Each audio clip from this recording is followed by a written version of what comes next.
Now I've been promising all year that I'd do another freight car update. What I've been doing to fix them and get them repainted. And so far, I'm going to do the Ann Arbor boxcar here. Show you what's been going on, but we got some other cars here. We got the old tool car and the other Ann Arbor boxcar, the steel rebuilt boxcar. Orange one here that has the 76 parts in it, all locked up and waiting every Saturday for the Explorer group to come in and work on stuff on them. Like I said, they're working on the valve and headlight, and I think they'll whistle pretty soon. But anyway, this is where the cars are going to stay from now on, as we got the ash handling area on the other track coming in on the other side of the building. But this area is still, we're going to put the ashes, as this is where we got a liner underneath to protect the groundwater and the river, which is on the other side of the trail over there. You can kind of see it. And let it break down, become sand, and eventually spread it all out again. I'd like to eventually see us have it taken out of here and actually do something with it, maybe make some money off it, take it to a cement company or something like that who would actually use it and get money off of it. But other than that, that's still off in the future. There's a new state law that says we can do that. The EPA hasn't been much help though, telling us how to do stuff, and it's kind of weird that they have us do it next to the river just in case, but I really don't understand that. Anyway, the freight cars themselves I've been working on, especially this one, the Ann Arbor boxcar. And you remember last October, it's been pretty much a year now, I had all the red going on it, except for a few parts on that side, I think, and the door. What was happening here was I couldn't get the letters off it, but I eventually took a wire wheel and got all those burned off and smoothed the wire wheeling process, and got those off. Re-primered it and then painted over it.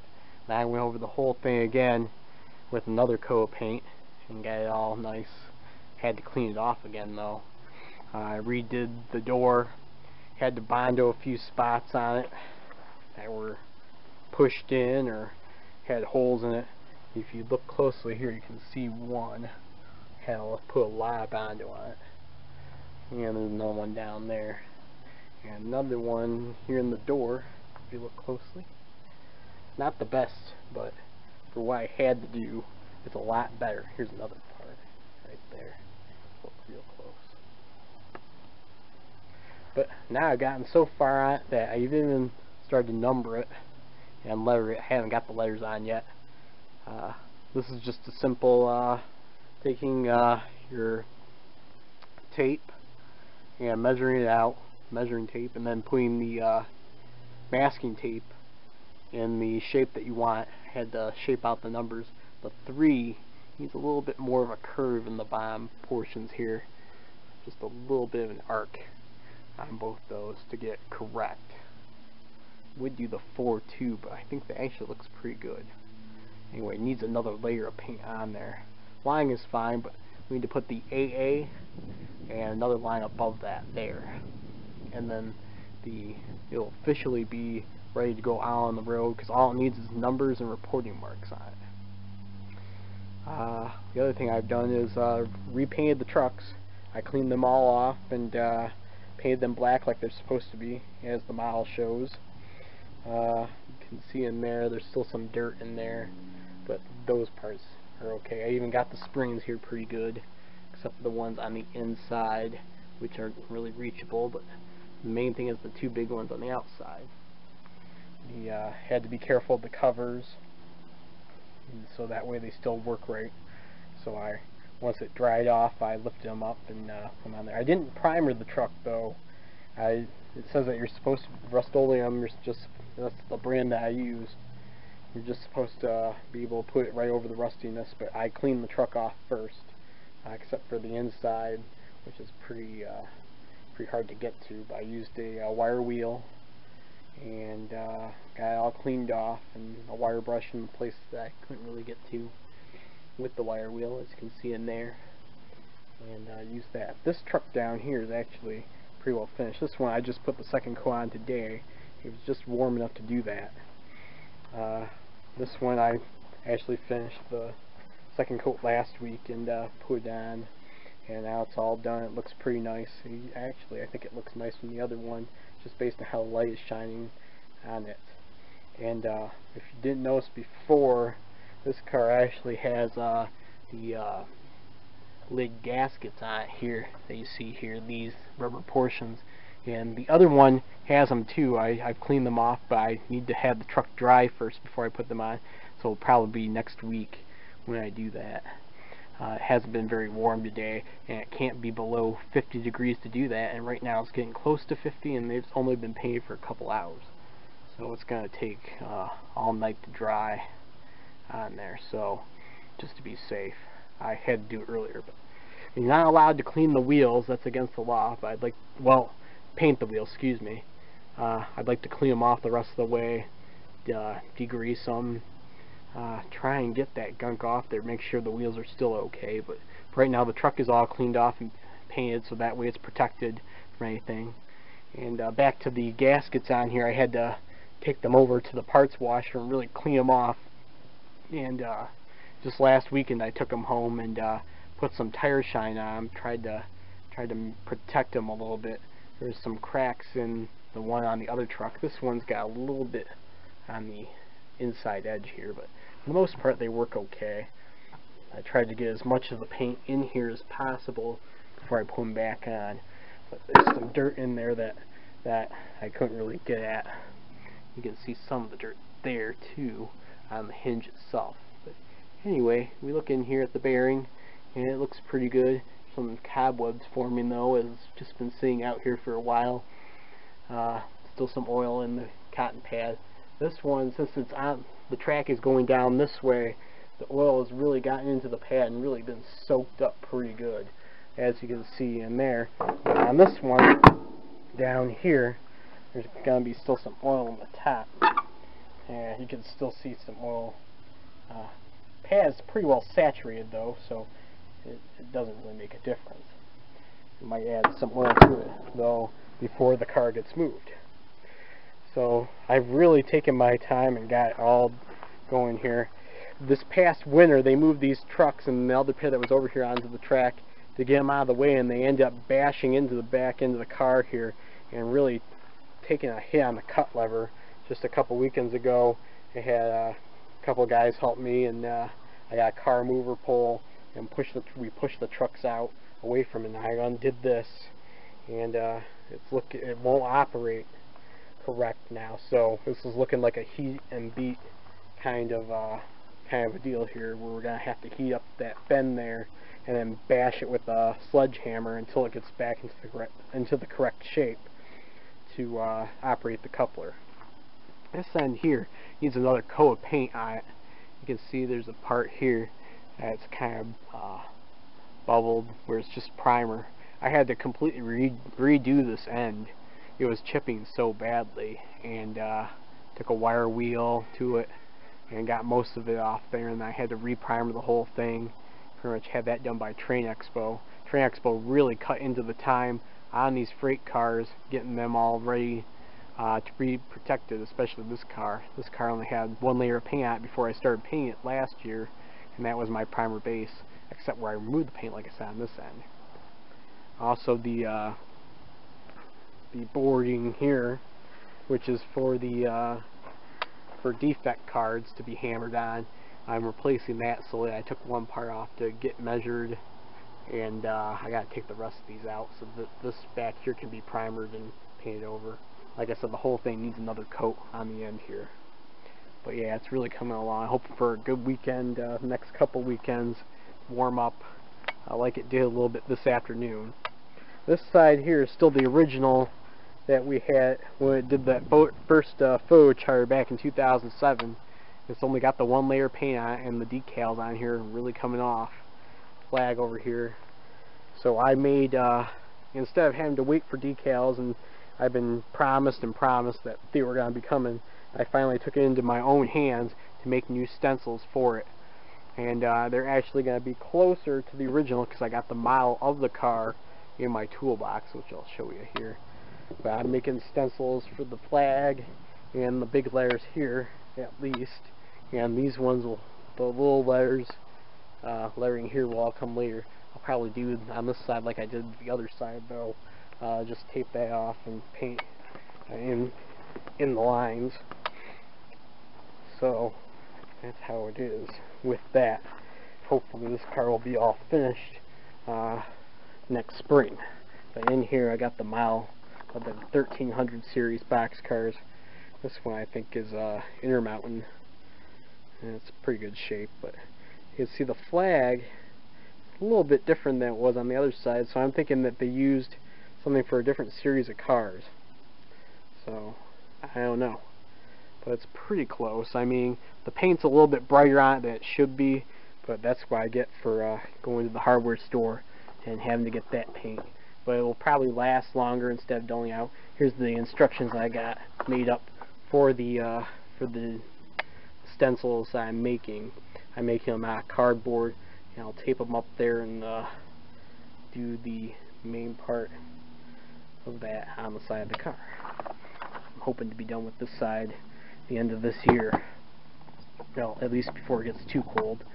Yeah, so it's really coming along here. Anyway, the other cars here, I'm looking to do hopefully this car next, this Wabash rebuilt boxcar, similar to the one over here that's Ann Arbor, this orange one. That one needs a lot more work on it. But this one, the body is a little bit better shape, except along the edges here, and this needs to be taken care of. Probably a welding of some sort, and maybe some Bondo in here. Put a piece behind that and Bondo that up, seal it shut. But other than that, we're looking at removing the paint, especially on the bottom edge here, and redoing it. The paint that's already on it, that was repainted on it, will probably be the base just like it was on this car, and just put a couple layers on that, except where we take off the paint, and then that will have to be primered first. Not sure how I'm going to do the flag on here. Even if I'm going to do the flag herald on this car, it might just be the different one than what it is. I'm going to try and follow the models as what Atlas has put out is actually pretty close. It won't say built for 57 anymore, as that should be what this car says, but they just doubled over what they had for this. This is actually a 1923 built car originally, and that was rebuilt in the early 40s to have steel sides on it. If you look into the holes here that formed it, you can actually see the wood that is on here is the original side of the car. What they did was they just bolted on the side, the steel sides. So it's a steel rebuilt boxcar. Got the pure oil tanker up here, and that's got some work needing to be done to it. I took a wire brush to some spots on the trucks here, trying to find out what kind of shape they were in. They're going to need a little bit of work to them. Mainly cleaning them off, making sure there's nothing wrong. Haven't found anything so far. The paint's kind of coming off of it, but really all they did was clean it off the first time and put the pure oil decals on, as they had with the other tank car we saw on the other side. You see the C&O Paramarquette gondola. This is the C&O side, and I actually just got finished patching some of it. The footplate here was all rust, and last week I went over it with the wire brush and cleaned it all off, the old paint that was chipping off of it, and this little patch here too. Put the first layer on, and then today I put the second layer on. That'll help protect it for a while. I also did along this edge here the same thing, trying to keep ahead of it. Really, it's like working on a ship at sea. These old freight cars, you gotta clean the rust off that's forming on and repaint them every so often, just like they do on a cruise ship. See some rust forming here again. I'm going to take the wire brush to that the next couple weeks, so hopefully get that patched up for the winter. This part's already done here. This part's going to be the bigger part. I'll probably have to redo this whole back end before it snows and get that all done. Hopefully in the next couple weeks get some black paint on that.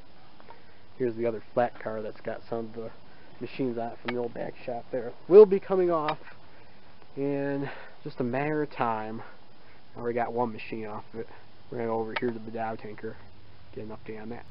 Okay, so coming back here, the Dow tanker was used last time on the charter that the 75 had a few weeks ago, and in preparation for that, to make sure it was okay, I went over it and found some spots where the black paint was wearing away on here on the decking, and you can see the red primer showing through it. It's not really doing that now, it's just a little bit dirty. So we're in pretty good shape. I went back through it and I put some Rust-Oleum over the top of it really thinly and spread out. That way it would look nice. I mean, he spray painted this, and that's probably why he only put one layer on it, which is like, why would you only put one layer on it? But I went back through the whole thing on the deck here, making sure. Still some red pieces that you can see there. I think it's sprayed quite right, but this is much better than it was. I even went in here under where the bolster beam is above the truck and redid some of that, because that was all red too. The trucks need to be redone as well. They need to be black. I'll probably redo them next year, like I did the ones on the Ann Arbor boxcar. At least the one side. I gotta get to the other side of it, hopefully next spring. I was hoping to get a layer on it before it got too cold this year, but we'll see what happens. I won't be re-lettering on that side for sure until that happens. But yeah, on the other side, it's still not quite attached here. Had some trouble finding the right size bolt. I don't think the tank will roll off just running it up and down the tracks here inside the property, but we'll get that done as soon as it needs to go out on a trip or something. The brake staff here wasn't fully painted either. It had some primer left on it. You can actually see some here that needs to be done, because it didn't have the brakes on before. But I redid it, and including on the top of the spindle wheel here, because that was showing through. And it looks like some of it's chipped off here on this side. I'm going to have to redo that anyway. But for the most part, it's a lot better. Anyway, I'm going to get on top of the boxcar now and show you the roof. Okay, up on top of the boxcar now. First layer of paint is all on it. I had to, at the end of last year, I had to get up here and clear it off and primer it, so that way it wasn't rusting like it would like the Pere Marquette boxcar was over there. And I redid it all, and then the first layer of paint, like I said, is on here now. You can still see where it's showing through, and that's why we need to put a second layer on it. Get it all done. You can see where the roof walk used to be back when this car was in service, and they cut it off probably sometime in the 70s, so that way the workers wouldn't get up here and ride, which is kind of a shame, but it's also kind of stupid because then they can't work up here. And really, I thought it would be a top-down process to do the top of the car first, and that's what it should have been, because as I was working here on the side of the car, I noticed that the rust and some of the primer that was still up here started dripping down and ruining the paint job, and that's part of the reason I had to put the second coat on the side there really early on. But since that time, I realized that I needed to get the roof finished first, and I finished that finally. And well, like I said, it needs a second layer on it, but it sure is a lot better. It's a lot redder and a lot better shape. I even took some spray paint. I had to get in the pieces that I did, like on the bottom side. I couldn't get in with the paintbrush or the roller. It really helped out. It really sealed it up. So, the Pere Marquette boxcar, by the way, the roof is still sealed on it, but I need to redo that. Next year, I'm looking at getting an actual sandblasting contractor out here and do it in one day. Have the entire thing re-sandblasted and get it all primered up, and then hopefully get another grant to redo the whole thing. Kind of like the boxcar that's in Grand Haven with the 1223. So that's where we're at so far. So from Owasso, the repaint projects on the Ann Arbor boxcar is going pretty good, as well as patching up some of the other cars in preparation for the day when they will be repainted. And we're really cleaning up the site here, making it look nice. So from SRI, thanks for watching.